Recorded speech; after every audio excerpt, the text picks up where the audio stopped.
I got you, Sam. I got you, Sam. I know you didn't think that, well, I guess you thought I was just kidding when I said get ready. No, bud. No. Hey, I know everything. I may know more than Caroline, to be honest with you. Every one of your enemies, Sam, they've joined up underneath me. And any information that you see coming out, you bet your bottom dollar, or if you still have dollars, that is, that somewhere along that line. So FTX International looks to be moving towards liquidation here. We've got all the latest updates, including identity fraud, a use case for NFTs, USDT De-pegging, and if you stick around till the end, the first contagion from this mess. Make sure you like the video, comment down below, and be subscribed to the channel. Let's jump on in. Checking out with the crypto markets here, you can see BTC at around $17,400.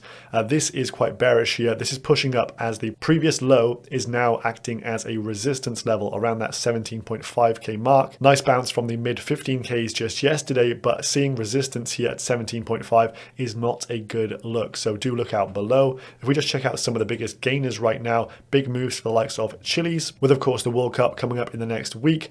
We have FTT pumping off the lows here, up 25%, most likely a load of shorts being closed out, and you can highly expect this one to continue to be trading like a meme. Solana again off the lows, a lot of dumpage yesterday, back to 17 bucks. And another FTX coin, Aptos, doing well today. And the most resilient crypto in the industry, Polygon here with a bit of a nice pump. Biggest losers seem to be exchange-based tokens here. We can already see in real time a move away from centralized exchanges. More to come on this, and some tutorials coming up from me on how to use on-chain trading through decentralized protocols. So in his latest post, Sam Bankman-Fried of FTX posts, "I'm sorry." Oh, sorry.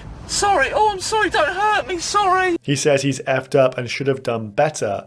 And now within this tweet thread, which is probably leaving a lot of people much more confused than prior to it, he just goes on to reiterate how sorry he really is, kind of sounding like a sad child being punished by his parents and writing to the head teacher about all the mistakes he's made, which pretty much summarized comes down to this. He says a poor internal labeling of bank relating accounts means I was substantially off on my sense of users margin. So he's putting down the failure here of FTX down to a typo, and this saw a rough 5 billion of exchange outflows over the duration of Sunday. And make it go to work for you, and it's gone.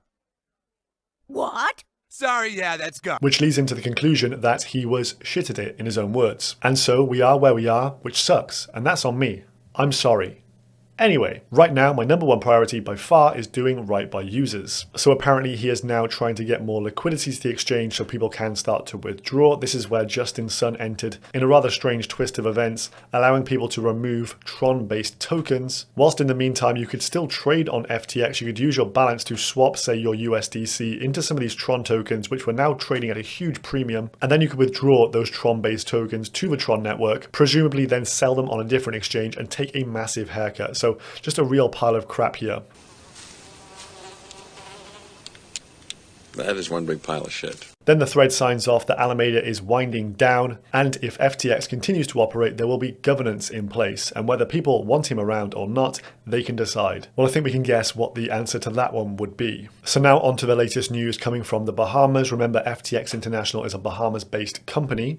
So the commission over in the Bahamas, this is the Securities Commission, have now applied to the Supreme Court to appoint a provisional liquidator of FTX, i.e. it will move into liquidation. If we just go into the actual memo here, the commission took the action to freeze assets of FTX Digital Markets and related parties. FTX's registration has now been suspended, and a provisional liquidator of FTX Digital Markets Limited has been appointed. Now they round off that provisional liquidation has been put in place to preserve assets and stabilize the company, and the commission is working with the provisional liquidator to endeavor to obtain the best outcome for customers and other stakeholders of FTX. So a lot of craziness going around over in the Bahamas here. They have now stopped almost all activities on FTX exchange, but one crazy loophole that was exploited yesterday was this: Bahamian KYC'd accounts. So the accounts that had completed KYC in the Bahamas, i.e. the residents of there, could still make withdrawals yesterday. That would have been the withdrawal shenanigans you would have seen on Twitter, with everyone scratching their head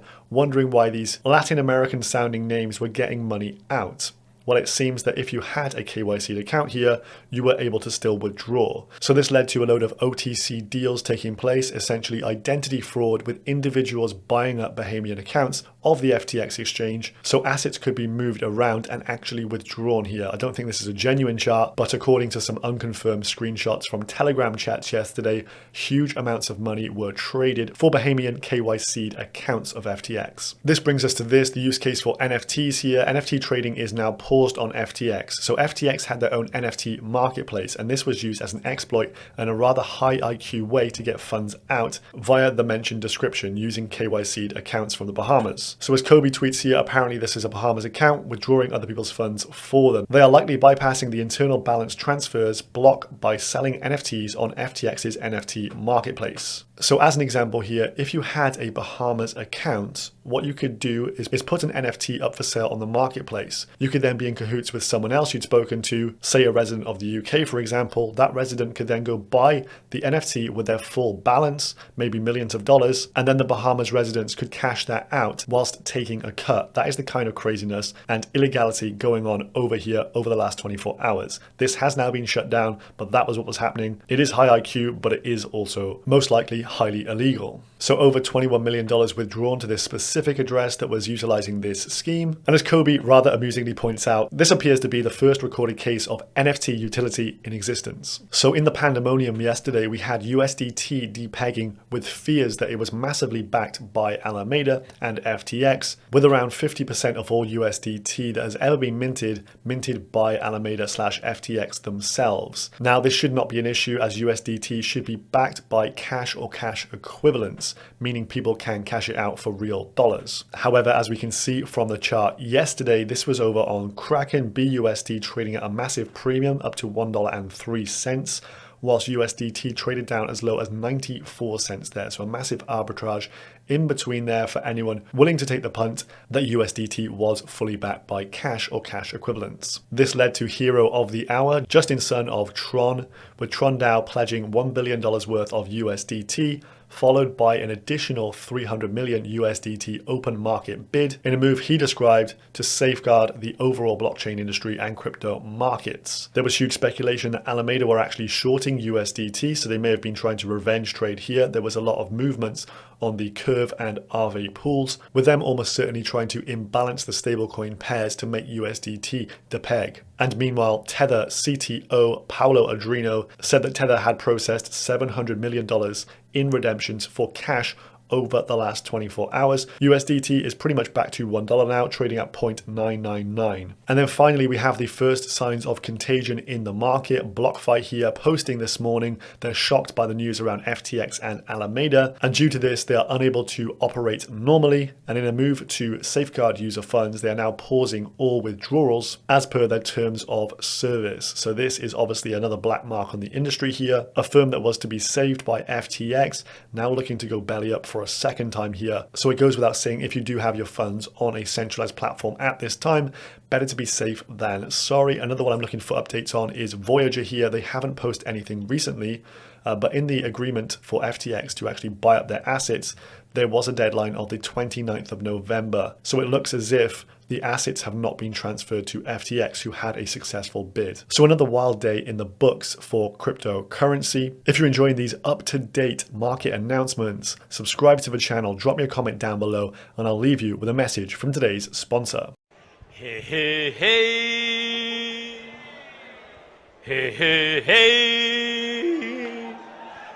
Hey, hey, hey. What's up? FTX! Be mad at him. Be mad at Sam Bankman-Fried. This man has been the cause of every single major crash this year.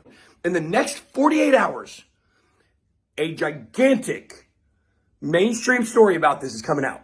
So, and I've been working with a reporter for a while now, and so you guys are going to find out more. And we just skimmed the surface. We just skimmed the surface with this stuff.